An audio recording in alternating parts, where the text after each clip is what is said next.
Welcome to the Learning Pines YouTube. We hope this video helps. In this video, I will explain how to connect a Bluetooth car adapter. First, locate your car's 12-volt accessory socket, often called the cigarette lighter, and firmly plug in your adapter.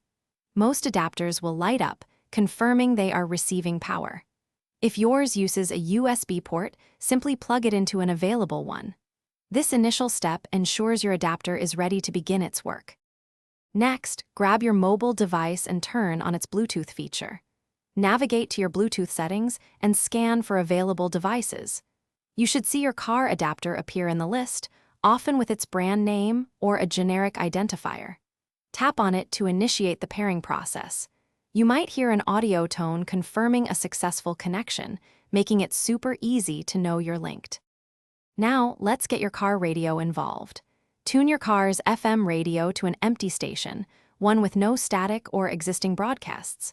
Once you find a clear frequency, adjust your Bluetooth adapter to transmit on that exact same frequency. Most adapters have dedicated buttons for this. Matching these two frequencies is crucial for clear audio transmission from your phone to your car speakers. Finally, it's time to test your new setup. Play some music or a podcast from your phone. You should hear the audio clearly through your car's speakers. Remember to adjust the volume on both your phone and your car stereo for the best sound.